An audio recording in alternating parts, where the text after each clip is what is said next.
जय मसीह की आप सभी को।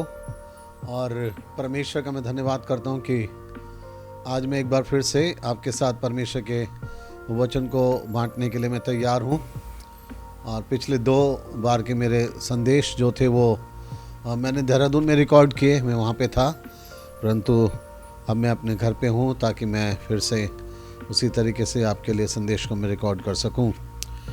हम लोग आज सुबह आज के इस दिन में जब हम परमेश्वर के साथ अपने समय को बिताने की कोशिश कर रहे हैं, तो जो वचन भी आज परमेश्वर ने आपके और मेरे लिए दिया है वो है व्यवस्था विवरण में से, और उसका 7 अध्याय 6 आयत से लेकर और उसके 9 वचन तक। हम लोग कई बार जब परमेश्वर की आशीषों के बारे में बातचीत करते हैं या हम इस विशेष बात को सोचते हैं कि क्यों परमेश्वर ने मुझे चुना है इस कार्य के लिए, या क्यों परमेश्वर ने मुझे ये चीज़ें दी हैं, तो हम कई बार इस तरीके से सोचने लग जाते हैं कि हमारे अंदर वो बहुत खूबी है इसलिए परमेश्वर ने हमें चुना है और हमें आशीषें दी हैं। लेकिन जब हम व्यवस्था विवरण 7 अध्याय को पढ़ते हैं तो इस वचन के अनुसार हमें समझ में आता है कि हमारे अंदर कोई भी खूबी नहीं थी। अगर हमें लगता है कि कुछ खूबी हमारे अंदर थी इसलिए हमें आज परमेश्वर ने इतनी आशीष दी है और इस योग्य बनाए कि हम उसके लिए कुछ करें, तो शायद ये हमारी अपनी गलत फहमी, हमारी सोच है। प्रभु का वचन जब हम पढ़ेंगे तो उसमें पता चलेगा कि तुम्हारे अंदर अपनी कोई भी खूबी और योग्यता नहीं थी। हम पढ़ते हैं व्यवस्था विवरण 7 अध्याय 6 वचन से और उसके 9 वचन तक हमारे ध्यान का केंद्र है, जिसमें हम मनन करेंगे। यहाँ पे इस तरीके से लिखा है, सबसे पहली चीज़ परमेश्वर लोगों को ये कहना चाहते हैं कि मैंने अगर तुम्हें चुना है तो इसमें तुम्हारी कोई भी अपनी खूबी नहीं है। देखिए जब हम पढ़ते हैं इसका 6 और 7 वचन, तो इसमें यूँ लिखा हुआ है, क्योंकि तू अपने परमेश्वर यहोवा की पवित्र प्रजा है। यहोवा ने पृथ्वी भर के सब देशों के लोगों में से तुझको चुन लिया है कि तू उसके निज प्रजा ठहरे।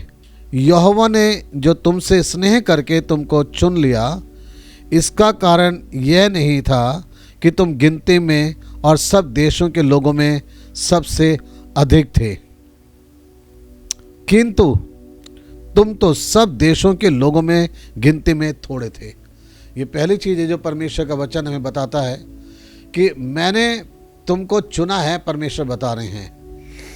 लेकिन इसमें यह नहीं है कि मैंने तुम्हें अगर चुना तो तुम्हारे अंदर कोई खूबी थी, तुम संख्या में बहुत थे, ताकत थी, खूबी तुम्हारे अंदर थी, ऐसा था इसलिए चुना।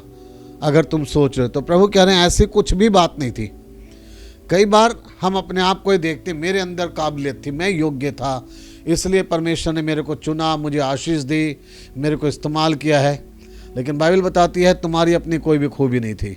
7 वचन में लिखा है, ये मत सोचना कि तुम संख्या में बहुत ज़्यादा थे इसलिए मैंने तुम्हें चुना है, बल्कि 7वें वचन में लिखा है तुम तो सब देशों से अधिक कम लोग थे, संख्या तुम्हारी कम थी, लेकिन फिर भी मैंने तुम्हें चुना है।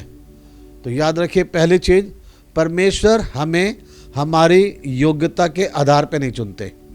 परमेश्वर कोई भी आशीष हमारी अपनी खूबी और योग्यता के आधार पर नहीं देते। ये परमेश्वर का मापदंड नहीं है कि वो किसी इंसान को इस तरीके से वो देखते हों कि उसके अंदर बड़े टैलेंट, बड़ी योग्यता है। ऐसा नहीं है। परमेश्वर हमें हमारी खूबी के अनुसार ना तो हमें चुनते हैं और ना ही परमेश्वर हमें आशीष देते हैं कि हमारे अंदर ऐसी खूबी थी। उसके पीछे कारण यह है कि अगर कोई व्यक्ति की ऐसी सोच, ऐसा विचार है कि परमेश्वर मुझे मेरी खूबी और योग्यता के आधार पे उन्होंने चुना है और आशीष दी है, तो ऐसे व्यक्ति के मन के अंदर केवल घमंड रहेगा। घमंड इस बात पर रहेगा कि मैं बड़ा काबिल हूँ, मैं बड़ा योग्य हूँ। परमेश्वर नहीं चाहते कि कोई भी व्यक्ति ऐसी बात को सोच के घमंड से भर जाए। हम परमेश्वर के आगे किसी बात का घमंड नहीं कर सकते हैं। कोई अहंकार हमारे अंदर नहीं होना चाहिए कि हम सोचने लग जाएं कि हमारे अंदर योग्यता और खूबी है। दुख होता है जब आज कई लोग ऐसे ही सोच विचार में पड़े रहते हैं, उनको लगता है हम बड़े काबिल और योग्य हैं। अब परमेश्वर बताना चाहते हैं किस वजह से मैंने तुम्हें चुना है। तुम्हारे अंदर तो कोई योग्यता और खूबी थी नहीं, तुम तो संख्या में बहुत थोड़े लोग थे। तो हम इस बात को जानें तो फिर वो खूबी कौन सी हमारे अंदर थी, योग्यता किसके अंदर है, मेरे अंदर है या परमेश्वर के अंदर है। हम जब 8वें वचन को पढ़ेंगे तो इसके अंदर हमें पढ़ने के लिए इस तरीके से मिलता है। जब हम व्यवस्था विवरण 7 अध्याय उसका 8 वचन पढ़ते हैं, यहोवा ने जो तुमको बलवंत हाथ के द्वारा दासत्व के घर में से और मिस्र के राजा फिरौन के हाथ से छुड़ाकर निकाल लिया, इसका यही कारण है कि वह तुमसे प्रेम रखता है और उस शपथ को भी पूरी करना चाहता है जो उसने तुम्हारे पूर्वजों से खाई थी। इसका मुख्य कारण है कि अगर परमेश्वर ने हमें चुना, आशीष दी, हमारी मदद करी, हमारी सहायता करी, तो योग्यता परमेश्वर के अंदर, और उसकी योग्यता है, लिखा है, ये इस कारण से किया है क्योंकि वो तुमको प्रेम करता है। आज यदि आज मैं कुछ हूँ, यदि आज मेरे पास कुछ है, कुछ आशीष हैं, तो इसके पीछे केवल एक ही कारण है, परमेश्वर प्रेम करता है। आज वचन के सुनने वाले सब लोगों को मैं ये कहना चाहता हूँ, परमेश्वर ने आपको चुना, आपको आशीष दी है, तो इसके पीछे एक कारण है और वो ये है, परमेश्वर आपको बहुत अधिक प्रेम करता है। परमेश्वर प्रेम करने वाला है, अपने प्रेम की वजह से वो आपको देता है। आज हम इस बात को इस तरीके से भी समझ सकते हैं कि जब आप अपने बच्चों को कुछ देते हैं, खिलौने दें, चीज़ें दें, कुछ भी दें, तो ये नहीं कि वो उनकी योग्यता के आधार पे, आप अपनी प्रेम की वजह से उन्हें देते हैं। और यही बात हम परमेश्वर हमारे अंदर भी है। परमेश्वर जब हमें आशीष देते हैं या हमारी मदद करते हैं, हमें चुनते हैं किसी सेवा के लिए, काम के लिए, तो ये नहीं कि आप बड़े काबिल हैं, ये इसलिए कि परमेश्वर आपको प्रेम करते हैं। दूसरी चीज़ याद रखिए, आज जो भी कुछ आपके पास है, जो भी आप हैं, वो इस वजह से क्योंकि परमेश्वर आपको बहुत अधिक वो प्रेम करते हैं। परमेश्वर का प्रेम सबसे बड़ा और महान है। दूसरी चीज़ एक और समझ में आता है, वो ये है, परमेश्वर की एक और खूबी नज़र आती है जो बताना चाहते हैं कि वो प्रेम करके केवल वो हमें चुनते नहीं, आशीष नहीं देते, बल्कि वो हमारे साथ एक बात और करते हैं, और वो ये है, जब हम पढ़ते हैं इसका 9वां वचन, तो इसमें यूँ लिखा हुआ है इस तरीके से, इसलिए जान रखी तेरा परमेश्वर यहोवा ही परमेश्वर है, यह विश्वास योग्य ईश्वर है, जो उससे प्रेम रखते और उसकी आज्ञाएं मानते हैं, उनके साथ वह 1000 पीढ़ी तक अपनी वाचा का पालन करता और उन पर करुणा करता रहता है। ये अगली चीज़ जो ध्यान रखें, परमेश्वर ने आपको आपकी किसी खूबी के अनुसार नहीं चुना, कोई योग्यता के आधार पे नहीं चुना।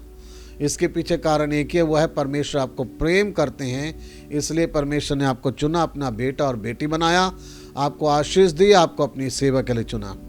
जो अगली चीज़ है 9 वचन के अनुसार, वो ये है, जिस परमेश्वर ने आपको प्रेम किया, चुना है, वो परमेश्वर आपके लिए विश्वास योग्य परमेश्वर है। वो परमेश्वर विश्वास योग्य बाइबल में लिखा है। यही बड़ी बात है, जिस परमेश्वर के ऊपर विश्वास करते हैं वो परमेश्वर हमारा विश्वास योग्य परमेश्वर है। वो कभी हमें धोखा नहीं देता है। यही हमारे लिए सबसे आनंद की बात है कि जिस परमेश्वर पे मैंने विश्वास करा, वो परमेश्वर मेरा बहुत ही विश्वास योग्य परमेश्वर है। वो भला परमेश्वर है, विश्वास योग्य। वो कभी मुझे किसी परिस्थिति में यूं ही छोड़ नहीं देगा, वो मुझे त्यागेगा नहीं, मुझे वो ठुकराएगा नहीं। वो विश्वास योग्य परमेश्वर है। विश्वास योग्यता का मतलब है वो धोखा देने वाला नहीं है। आज हम में से बहुत सारे लोगों का ये अनुभव होगा, हमने अपने जीवन में बहुत धोखा खाया है, बहुत हमारे साथ धोखा, छल कपट किया गया। बहुत सारे लोगों ने शायद हमें झूठ बोलकर हमें ठगा, हमें चीट किया, हमारा फ़ायदा उठाया।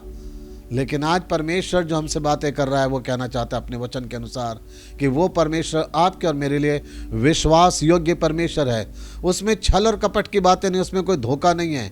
वो सच्चा परमेश्वर है। सच्चाई इस बात में उसने कहा, जो मेरी आज्ञाओं का पालन करते हैं उनके साथ मैं अपनी वाचाओं को 1000 पीढ़ी तक उनका पालन करता हूँ।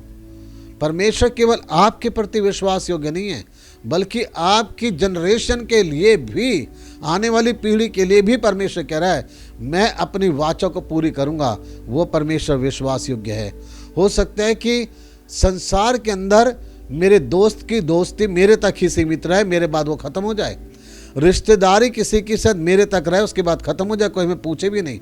लेकिन हमारे परमेश्वर की खूबी यह है, वो इतना विश्वास योग्य परमेश्वर है कि मैं इस दुनिया से चला जाऊंगा, लेकिन मेरे जाने के बाद भी उसकी विश्वास योग्यता और वो अपनी आज्ञा का, वाचा का पालन मेरे बच्चों के साथ भी करेगा।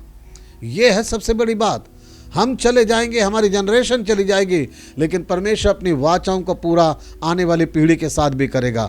अगर वो परमेश्वर की आज्ञाओं का पालन करते हैं, उसके वचनों पे चलते हैं, तो वो अपनी वाचाओं का पालन करेगा।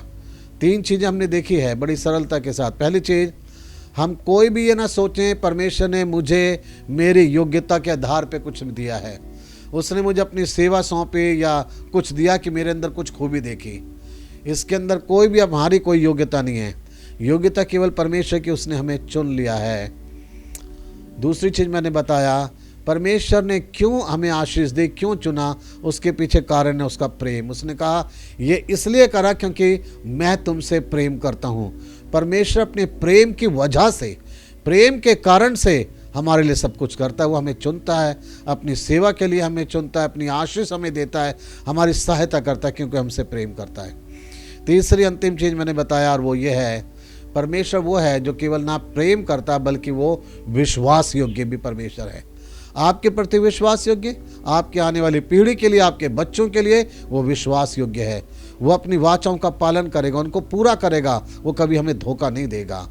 आप उस परमेश्वर पे विश्वास करते हैं जो धोखा देने वाला नहीं है, जो आपको छोड़कर भागने वाला नहीं है। वो आपके साथ साथ चलेगा, आपके साथ रहेगा। कल भी हमने देखा था, दाऊद ने कहा, चाहे मैं घोर अंधकार से भरी हुई तराई में होकर चलूं तो भी मैं हानि से नहीं डरूंगा क्योंकि तू मेरे साथ रहता है। परमेश्वर आपके साथ रहने वाला परमेश्वर है जो आपको छोड़कर भागेगा नहीं।